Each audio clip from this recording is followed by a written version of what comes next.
Welcome to New View Advice, a safe place for you to ask your most vulnerable questions about life, relationships, healing, and so much more. I'm your host, Amanda DeRocher, and I believe our fears and traumas are often what hold us back from living life to the fullest. Join me here each week as I offer advice on how to move through whatever is holding you back from being your best self. Let's get started.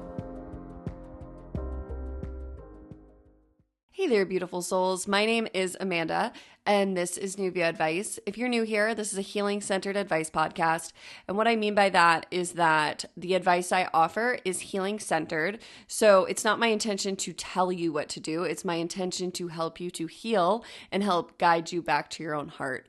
I believe you have all the answers you seek, and I am just here to help facilitate tough conversations as well as offer you a new view on whatever you may be going through. So this week, we are continuing our conversation from last week about healing from being cheated on.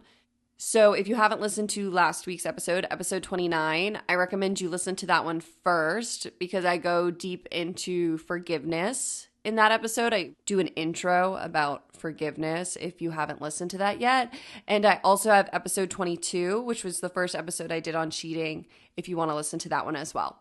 Today, I'm going to just jump right into answering the two questions because these are two questions that are pretty jam-packed, I feel like, with multiple questions. So the first question is about, is emotional cheating as bad as physical cheating? And also, what if you're just staying with a cheater because of children? And the second question is about how do we heal from cheating on an individual level? How do we heal from being cheated on?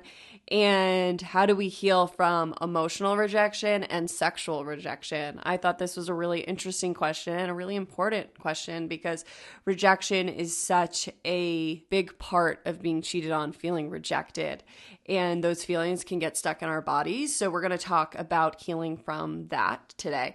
So I'm looking forward to continuing our conversation about being cheated on. And then next week and the week after, I will be answering questions from people who have cheated in the relationship and how to heal from cheating from that perspective. In case anybody's interested in those two episodes, those will be released next week and the week after. And I'm just really grateful to continue having this conversation with all of you. As I mentioned last week, I've received so much feedback and so many questions about this topic. So that's why I decided to focus a month on this topic because one, I don't think it's talked about enough if I'm receiving this much feedback. And I also believe that so many people are healing from this right now. So if you feel alone, or you feel embarrassed, or you feel like nobody understands, I just want to assure you that there are so many people moving through this same thing. I'm glad that we have this space to have these conversations. And if you have any follow-up questions about this episode, I plan to continue the conversation about cheating on social media this month, answering questions on Instagram, on TikTok. And then if I receive more questions, I'll continue doing more episodes. And then as I've mentioned, I plan to do healing circles for people who have been cheated on and who have cheated in the month of September. So if you're interested in that, you can send me an email at newviewadvice@gmail.com and I can add you to the waitlist for that. So I just wanted to mention that before I jump in, that I hope to continue to offer resources for people working through this situation and this dynamic.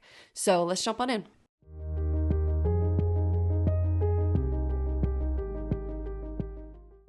Is online cheating, so an emotional affair, just as bad? What if the only reason to stay with a cheater is because children are involved? It's been over a year, but I'm struggling to forgive. How do I cope? When and how do I know when to give up? Thank you so much for asking this question. This question encompasses a few things that we haven't covered before, such as emotional cheating and what to do when children are involved. So I just wanted to thank you for bringing this question forward so we could have this conversation because this is a tough conversation. This is a difficult thing that you are moving through, and I just want to honor where you're at. I know that it's been over a year and you're struggling to forgive, and I'm so sorry that you're still in so much pain. I want you to know that I've talked to many people over the past couple months who have been cheated on and who have cheated, and this cheating wound can last years, and I want to honor that. I want to honor everyone moving through this, that It doesn't just heal overnight. We don't just forgive overnight. This is tough. This is a hard experience. This is heartbreaking for our human awareness, for our inner children, for us as adults. This is hard. And there's so much shame around cheating. There's so much shame on both sides. And it's a conversation that we don't have enough. And it's a conversation with so much judgment around it. And so I just want to offer you so much compassion. And I want you to know this is a judgment-free zone, and that I'm sending you so much love as you navigate this, and just be kind to yourself. I know it can be frustrating when things can take a really long time to heal, or when we feel stuck on our healing journeys. I want you to know that your feelings are valid, and I want to help you find the tools to help you move past this, or at least move to the next layer. Because that's what it is with cheating, is there's so many layers encompassed in this one act. So by healing from cheating, we're healing from betrayal. We're healing from broken trust, from broken hearts. We're healing from inner child wounds. We're healing from so much in one incident. It's a trauma, because that's what trauma is. Trauma is when something happens, it has a ripple effect. Cheating has a ripple effect. It's not something that's easily moved past. And because of that, there can be shame involved, because it's hard to move beyond. It's hard to learn how to forgive, because so many people don't know how to forgive. So many people don't know how to rebuild trust. So I just want to honor what you're moving through. So first, I want to discuss that I do believe that emotional cheating can be just as bad as other forms of cheating. It really depends on you and your relationship and how you feel. Your trust was broken through the emotional cheating and you feel devastated. So yes, it's just as bad because you feel bad, right? So for someone who has trouble opening up in a relationship, for somebody who has trouble with their feelings, having the person they trust with their feelings go outside to somebody else and fall in love with somebody else is devastating. It's devastating. Honor yourself. Don't judge how you feel. And if people are telling you that emotional cheating is not as bad as sexual cheating, ignore them, because you know how you feel. And love is shown in different ways, right? And we believe in monogamy, that we will get that love from one person. So if we're in a relationship with one person, if we're in a monogamous relationship, we expect that I will love you emotionally, physically, sexually, and you will love me in those ways, and we will honor each other in this romantic partnership. And it doesn't matter which one of those somebody goes off and does with somebody else, it still feels heartbreaking. Does that make sense? Of course you're devastated. Honor yourself. Don't judge it. I feel like a year later, you still questioning that. I just want you to know that your feelings are valid. You know how you feel. And some people, when they are physically cheated on, they will be more upset about the emotional cheating. And it adds a whole nother layer. It adds that physical and emotional piece.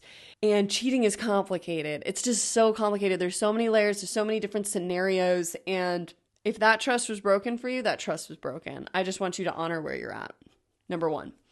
2, let's talk about your children and how you said, what if you're just staying in the relationship for the children?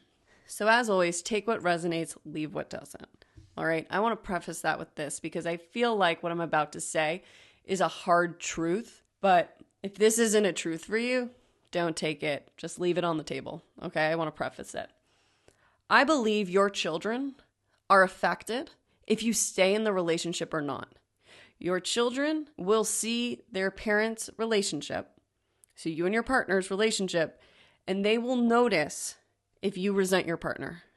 They will notice if it feels unloving, untrustworthy. They will notice if you bicker. They will notice if you yell. They will notice if it comes off as an unloving relationship. They will notice these things. If you are staying for the children, they notice that something's off. And because of that, I believe that you have to do the tough thing and you have to do here what's best for you. And through honoring your feelings and what you need, you will be able to show up as the best mother you can. Because I believe that in any relationship, including parenthood and including our romantic partnerships and friendships and any relationship, we need to fill our own cups first. We all need to put ourselves first and put our feelings first. And with children, that can be incredibly hard because children are dependent on you. Like, what do you mean I have to put myself first? I have to put them first. Because if you're only taking care of them and you're not taking care of yourself, nobody's taking care of you.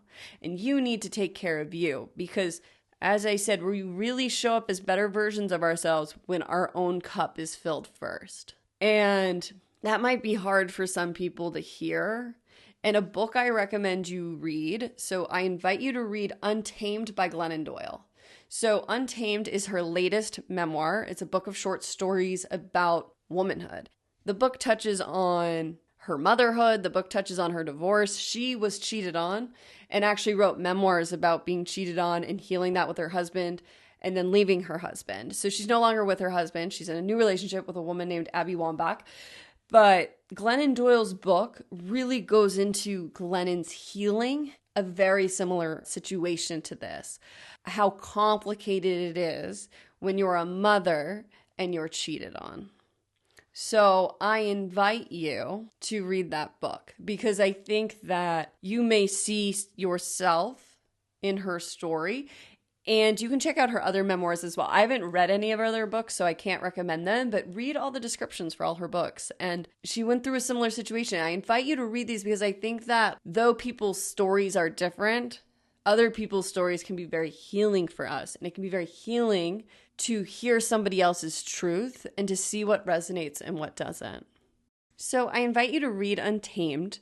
And as I mentioned, your children notice that something's off. They really do. And even if it doesn't seem like it, I'll tell you that as we continue to do inner child work and in our adults, I observed my parents' relationship and I mimicked it at first in my relationship. So my parents would bicker and so I would bicker. And we pick up the habits of our parents and our parents picked up from their parents and so on, right? Because we've all lived in a pretty unconscious society for a while and didn't value mental and emotional health. So a lot of people's parents are wounded inner children, but children notice these things. So I just want you to know that your children will be affected if you do stay or if you don't stay.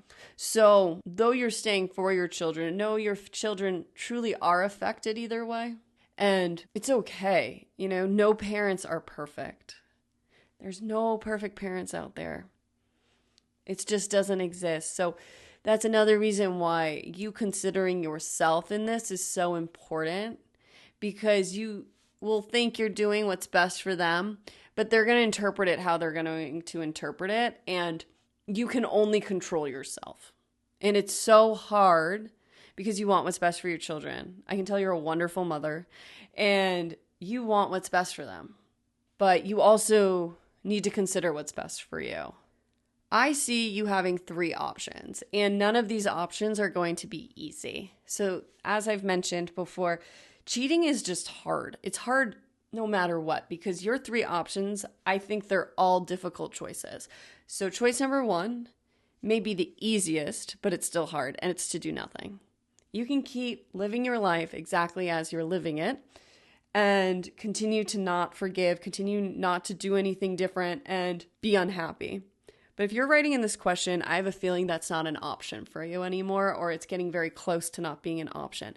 Because the truth is, when our inner beings, our inner children, our soul, that inner aspect of us that we have been ignoring wants to be heard, our outside world will become harder and more complicated. And those inner feelings we've been ignoring will get bigger because we'll just keep piling on more hard feelings until we do something different. So it leads to option 2 and option 3. Option 2 is to stay and do hard work and forgive with your partner, but that's going to require a partner who's willing to work through this with you, and we'll talk about that. Or 3, it's leaving, which is also difficult.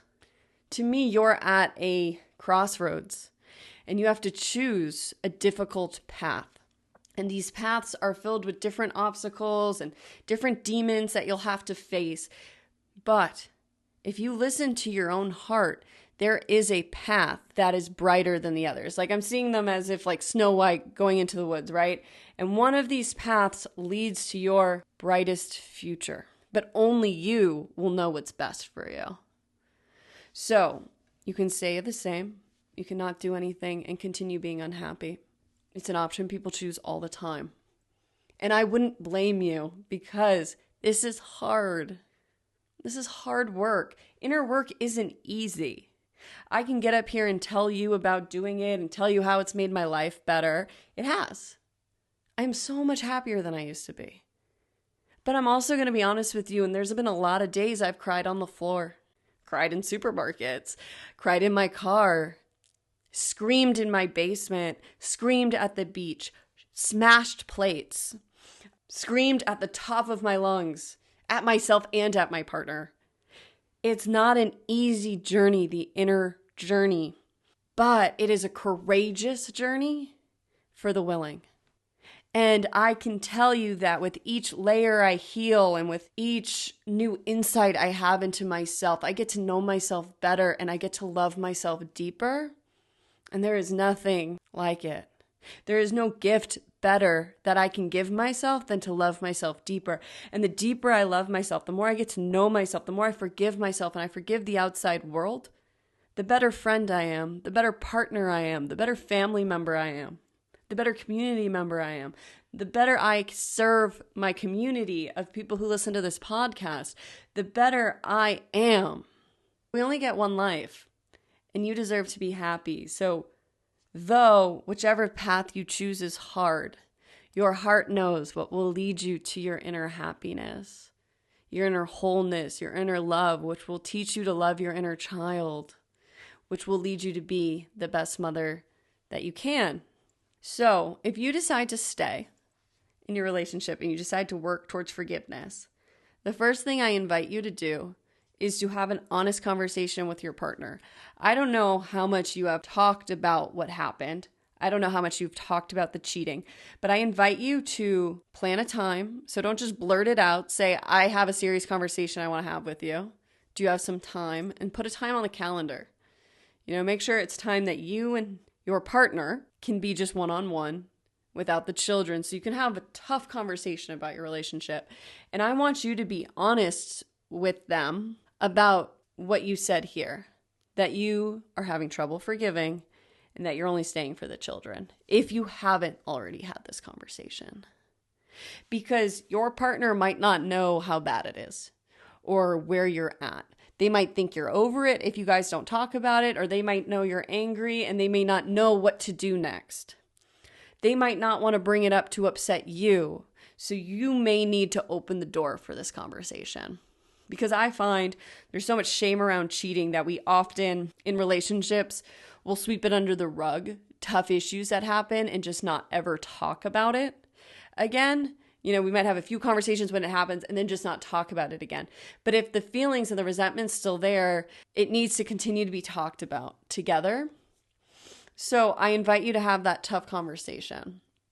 And I'm going to be honest with you that by opening this door, it is opening it for feedback as well. Your partner might have some things to say to you. Not that this is your fault, but they might say to you like, I've really felt your resentment and it's been really hard for me. So I just invite you to be prepared to have a dialogue and to communicate about your relationship with your partner. Because if you choose to stay, you two are going to have to work together to rebuild trust. So then you're going to want to create boundaries around this and the healing. So one way to do this would be to get a couples therapist if you haven't tried that already.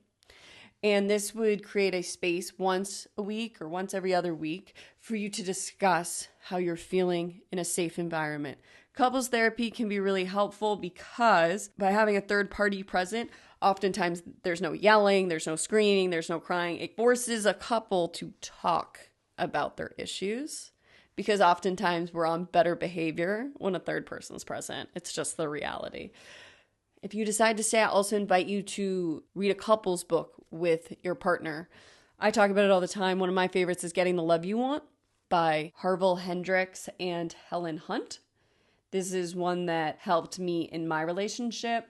But there's so many out there. So I'll link in the show notes a list of the books I have on my website that I've found helpful. But you can also find a book with your partner that maybe resonates for the two of you if one of my suggestions doesn't work. Another book I'm reading right now is State of Affairs by Esther Perel. I just started it, so I can't necessarily recommend it, but it's about cheating. So you may want to look up this book.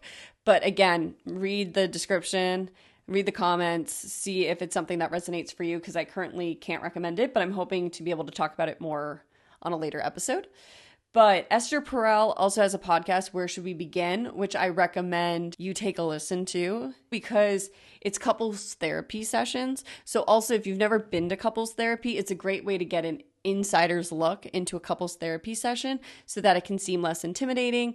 It's also really eye-opening to certain relationships, and you can read the descriptions and see if there's one that resonates for you. But that could be a really good resource for you during your healing journey. So if you decide to stay and continue to work on your relationship, I also invite you to communicate with your partner that this is something you're going to have to work on together and individually. One, I think you'll want to see if your partner wants to work on your relationship. And I think through discussions, you will get an idea for that if they're committed to working through this. And then I also think individually, you're going to want to either start your healing journey or continue working on healing. Because I find with relationships, it's like an S-curve. Like we have to sit with ourselves and be self-reflective, and then we can go talk to our partners and bring our new insights and then learn from them how they're feeling and maybe get triggered. And then we go and we sit with ourselves and we become self-reflective and we see if there's maybe a childhood wound triggered, or we see if there's something deeper that was triggered, right? Sometimes we tell our partners how we're feeling and then we go sit with ourselves and we're like, that's not exactly how I'm feeling. Like, how am I feeling? And it's going to be through that self time that you get deeper insights into yourself. So you're going to want to work on your own individual practice. And this could involve you getting an individual therapist. This could involve you beginning to journal.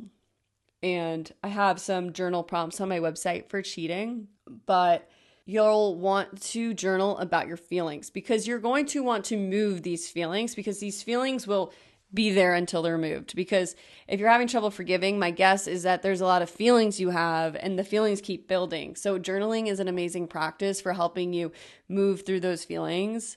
I also invite you to begin meditating and feeling these feelings through meditation. I also think creativity is a great way to feel feelings. So I'm a writer, so I write screenplays and those help me feel my feelings. And you can also do art, and that's something you can invite your kids to do with you. I don't know how old they are, but you can do art projects together, and they don't even have to know that you're angry coloring or angry painting, but you can work through those feelings through art. I find art to be very therapeutic, but you'll want to work on yourself and together. And then your third option would be to leave the relationship. That is an option, even though you have children. That is something you could do. And that again will be hard because through leaving the relationship, as you know, I'm sure, you're going to have to figure out a lot of logistics and a lot of hard things, like day-to-day things on top of healing. So the leaving route would be if you really can't forgive this person, if you really don't trust this person, if they aren't interested in pursuing this relationship, if they don't seem interested in having these conversations, if they're unwilling to talk about your feelings, if this person is unwilling to talk about the cheating more, if this person refuses to work on this with you, that may be a red flag for you. You're just going to have to reflect on that yourself. Our partners can often hear us when we're not emotional. So even though you have a lot of emotions, you're going to want to try to have this conversation in a more grounded sense. So allowing yourself to have some of your feelings maybe ahead of time, which is why the individual journey and the healing together journey go together, is because our partners can't always hear us when we're very emotional. So we're going to want to process for some of those really hard emotions by ourselves and then be able to talk about it. So you're going to want to see if your partner can do this work with you. And then another question is, are you willing to do this work with your partner? That is something, again, only you will know the answer to. And if the answer is no, they're not willing to do the work with you, or you're not willing to do it with them, then yes, you may have to leave the relationship, and that will involve you figuring out where you're going to live. your finances, if your finances are entangled, and what you're going to do about your children, how that will look. There'll be a lot of really hard things to do with that answer too. But it's possible. People do it all the time. It's tough though, for sure. Because then on top of that, you'll want to do your own individual healing. Because as I talked about last week with forgiveness, you still want to move through forgiveness because forgiveness is for you. So you forgive so you don't hold on to this resentment, so you don't hold on to this anger. And it allows you to open your heart and open yourself up to life more. And if you do choose to leave, it would allow you to, in the future, open your heart up to a new relationship. So if after listening to this or after taking some time to reflect, you're still unsure what you want to do, I invite you for 30 days to track how you feel. So you don't even have to bring this to your partner yet if you're not ready. As a reflector, I do 30-day trackings of many decisions I make, and I think it could be a great exercise for anybody who wants to have clarity, because I think that over a 30-day period, you'll see how you feel. So I would invite you to buy a journal, if you don't already have one, and to log every day how you feel. So do you feel like leaving? Do you feel like staying? Are you angry? And write down the triggers. Or if something triggers this cheating wound, if something reminds you of the cheating, or is it just looking at your partner that reminds you of their cheating? I want you to log it. I want you to get really clear on how you're feeling. And you can just write, day 1, really angry, partner said blank, made me angry, I yelled at him. I feel like leaving. Day 2, you can write, my partner did something really nice for me today. Maybe we can make this work. And I want you to just log it for 30 days. And then in 30 days to look over your notes if you aren't already clear. Because I think if you start writing down how you feel, getting it out of your head, that also brings clarity. Because I think we just keep so much in our head, which is why when we speak it out loud through therapy or to ourselves even, or to a friend, we can get more clarity. Because sometimes when things live in our head, we don't realize how they actually sound. And also sometimes when things live in our head, there are truths that live there that we don't admit to ourselves until we get it down on paper or out loud. So I invite you to keep a journal of how you feel and to connect back to yourself every day and to log it. I also would invite you in this journal to write an affirmation to yourself every day, like, I am on a journey of forgiveness, I forgive myself, or I love myself, I am committed to my own self-healing. Finding a phrase that you can hold on to for the 30 days and that you can continue to tell yourself as you move through this tough time. So that is my short answer to a very long and complicated question. I hope something in here helps. I hope I was able to offer you a new view on this situation, and I hope that you are able to move forward in a new way. I just want to send you so much love. I am so sorry you're moving through this, and I just want to honor you, and whatever choice you take is courageous. And I promise that even though it's really, really hard, this will not last forever. And oftentimes the hardest experiences we move through help us become our best selves. And we often learn how to love ourselves through suffering. It's unfortunate, and I hope one day we can just learn to love ourselves through love. But oftentimes in the world we live in now, it takes tough moments and breaking points to get us to really dive into that self-love, into that healing, and giving ourselves the self-care and the self-love that we deserve. So again, I hope something was helpful, and I'm sending you so much love. Thank you for this question.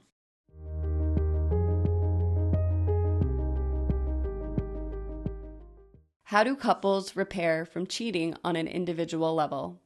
I caught my girlfriend cheating on me, and afterwards she said that she needed space. What the fuck? She cheated. I caught her. I was in serious pain. Why wouldn't she come to me? Why wouldn't she help lift me back up, reassure me more? My guess is that this was her way to break up with me, and she wasn't able to control the breakup conversation because I caught her. Additionally, her not wanting to come help repair this deep betrayal has left me with the most intense feelings of rejection, emotional rejection, and above all, sexual rejection. How do I heal these feelings of rejection? Thank you so much for asking this question. This is such a raw, vulnerable, and honest question. I can tell how painful this experience has been for you from your question. And I just want to say I'm so sorry that this happened and that this is something you're currently moving through. It is a really painful experience, and I'm sure it was quite shocking to walk in on your girlfriend cheating. So I just want to honor that, and I just want to honor all the awareness you already have around this. You're obviously very connected to your feelings because you're aware of how much rejection you're feeling, and though they're really difficult feelings to feel, you are in the midst of feeling them, and that's so important for healing. So I just wanted to honor that and to thank you for asking this question so we can have this conversation. So just like the first question we answered, this is a multiple part question. So I actually wanted to start with talking about the second part you mentioned, the rejection piece of this question, because I think that rejection is such a big part of cheating and we haven't talked too much about that yet. So I wanted to focus on that because I think that you already have so much awareness that you're able to suss out that there's emotional rejection you're feeling as well as sexual rejection.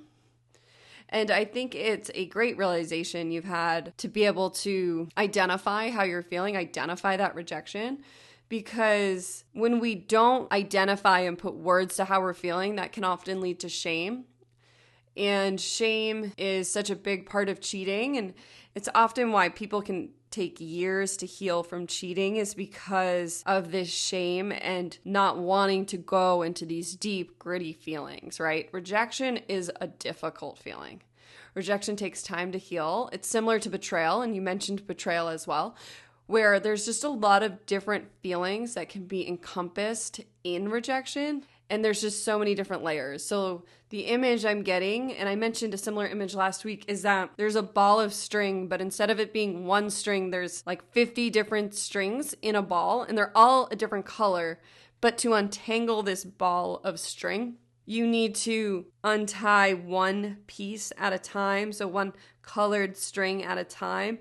And that's what rejection can feel like, because rejection can lead to anger, sadness, grief, all these other feelings mixed in with rejection, because all these feelings get piled on top of rejection, as well as sussing out the different beliefs and stories you tell yourself because of this rejection. So I invite you to start to become aware of the stories you're telling yourself about this rejection, because I would say that even the part of this question where you said that because she wasn't able to come to you, your ex-girlfriend, it means she was trying to break up with you. That's a story you're telling yourself unless she tells you that's true. Because what I've found with cheating is that over the past couple of months, I've spoken to many people who have cheated on their partners. And it is often much more complicated than just wanting the relationship to end. So my guess is that she might have had a lot of hard feelings about what she did. It doesn't mean she didn't want the relationship to end, but the reason she wasn't able to comfort you and may have needed space is possibly because she was having a lot of hard feelings. She felt a lot of shame. She felt ashamed of her actions. And if people aren't emotionally mature, then they are unable to show up for others in times of need because they're not even able to show up for themselves. So if she's unable to process what she did and how her actions hurt you, it's very likely she would be unable to show up for you. Does that make sense? If she's unable to process her own shame, she's not going to be able to handle yours. She may have wanted the relationship to end. She may have not have wanted the relationship to end. But my guess is that your hard feelings were too much for her. And not that they are too much. They are not too much. They are very valid, and you, I'm sure, have a lot of hard feelings. But she just may have shut down and been unable to be there for you.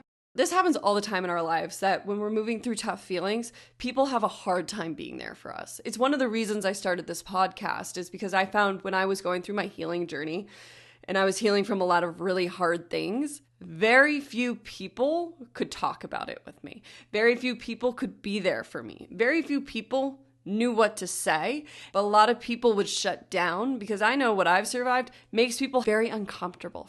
So I didn't have a lot of people I could lean on while I was healing.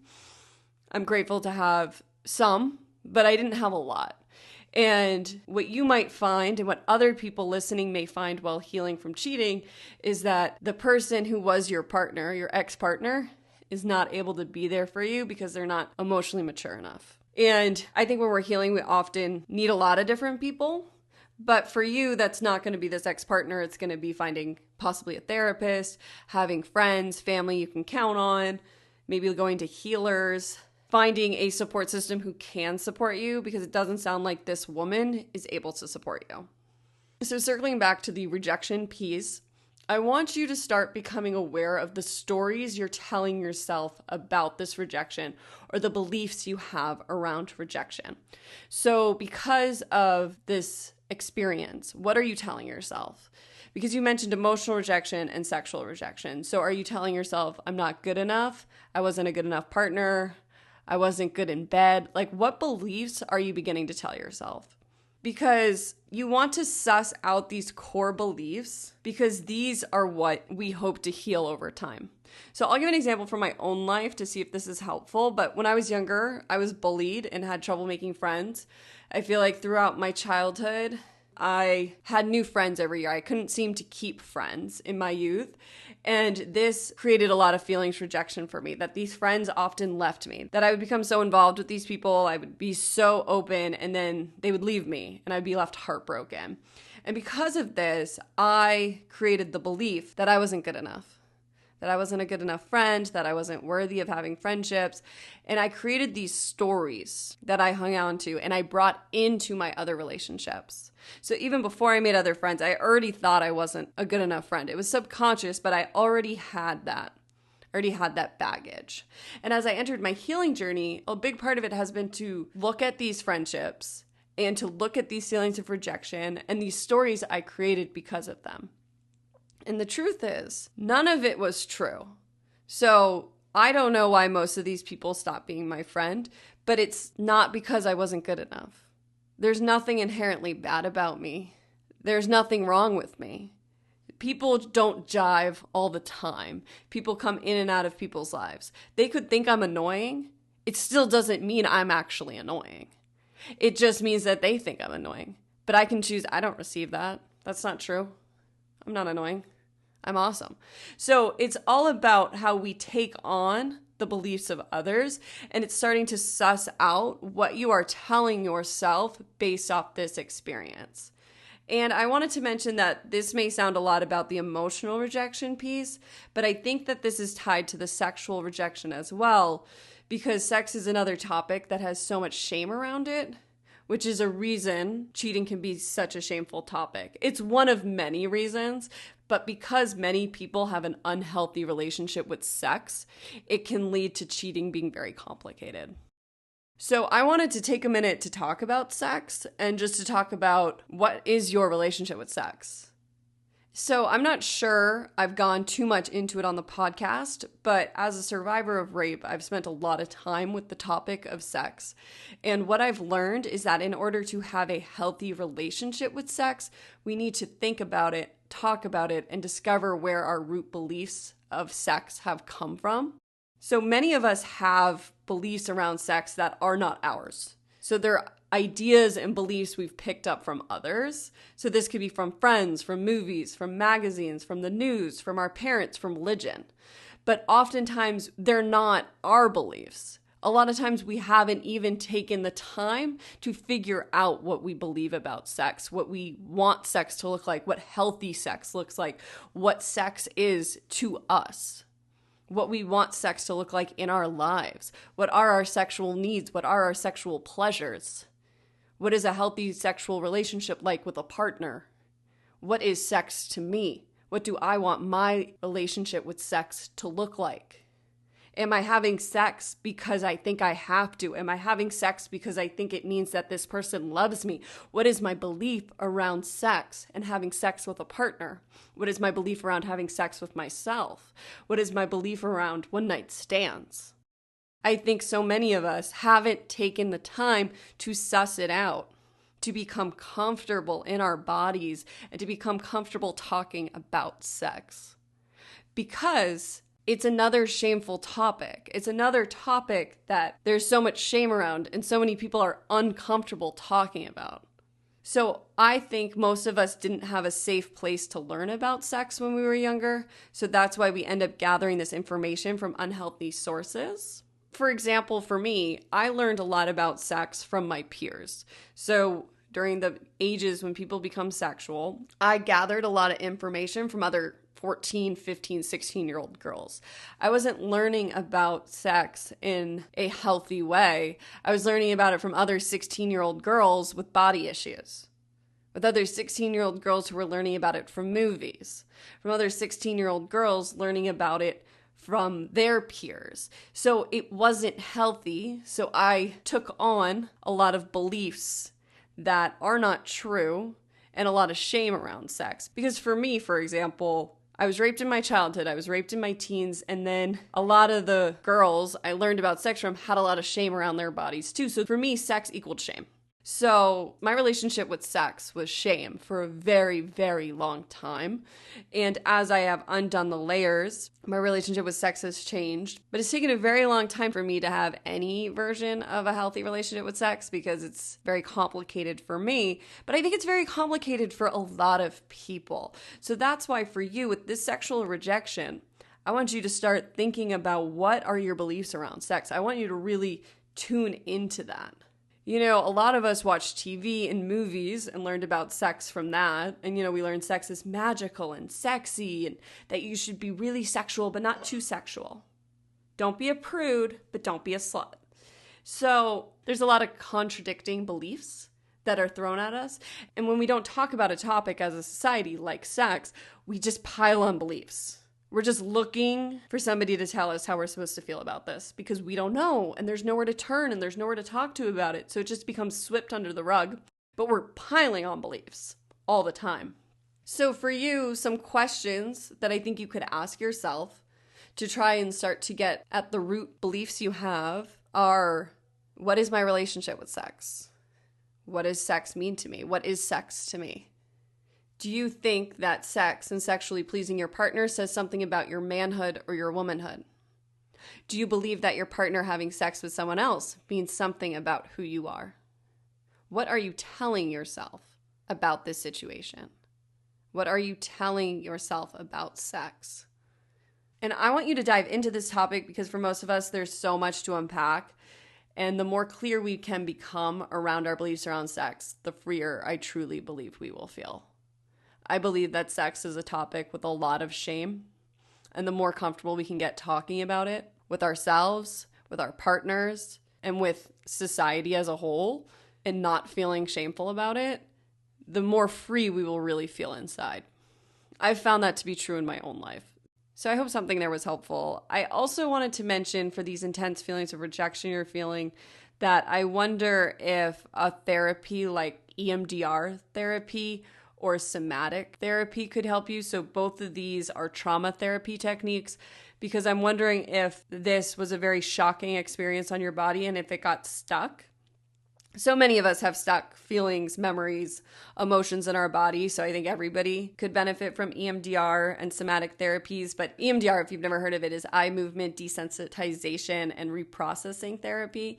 And you could look for a therapist who offers this, but it really helps to process trauma. I've found it to be very helpful in my own life. And then somatic therapy is about getting in your body and connecting to your body because oftentimes when we experience something traumatic or something shocking, we leave our bodies. So one of these type of therapies may help you to process some of those really intense feelings. If you're feeling like uncovering the stories and the emotions just isn't enough, you may need an extra step, which I think a lot of us do. I think the healing journey requires a lot of different techniques, a lot of different people involved, a lot of support, and finding what works for us. So I just wanted to mention those. To touch on your first question, how do you heal individually? I think I talk about this a lot throughout episode 22 and episode 29. So if you haven't listened to those, I recommend you give those a listen for some tools and suggestions. But here I just wanted to stress the importance of self-compassion, self-forgiveness, patience, and self-care. You have experienced a really hard experience, and it will take time to heal. There's no overnight fix for something like this. I know we all wish there was, but it requires a willingness to allow yourself to move through the tough feelings and to feel the grief of your relationship, and also to grieve where you maybe thought you would be in life right now rather than where you are. And also to learn to love yourself by connecting with yourself regularly. And part of that self-compassion piece too that I mentioned is being kind to yourself if there's a day you use a coping strategy, or if there's a week you don't want to look at it. It's just being kind to yourself through that. Knowing that you will get back to the healing where you will look at that again, or you will process the feelings, but knowing that you don't have to do it 24/7, and being kind to yourself while you move through it. You don't have to rush this process at all. I believe that it's in your highest and best interest to move through this eventually, but you don't have to rush it. Listen to your body, listen to that inner voice, take time to play, take time to enjoy life while you're moving through something really hard. Because it's so easy to get caught in the healing cycle of just like healing belief after belief after belief, and it's hard work. It's a lot on the body. It can bring us into fight or flight. It can just feel exhausting. So I just want to emphasize that part of healing is also enjoying life and learning to be kind to ourselves as we try different things and as we take breaks from looking at hard truths or hard feelings, and just learning to love ourselves in every moment. So I hope something in this answer was helpful. I hope that I was able to offer you a new view on rejection or on what you're moving through, or to offer you a technique that may help you along this journey. As always, take what helps, leave what doesn't. And I'm sending you so much love as you move through this. This is a tough chapter you're moving through, but I am honored to be here with you along this journey. Know that I'm cheering you on as you continue to heal, and that you are so worthy of love. You are so worthy of healing. You are so worthy of, honestly, all your heart's desires. And you deserve a partner who treats you well. And I just want you to know I'm sending you so much love, and I'm sending you lots of blessings. So thank you for this question.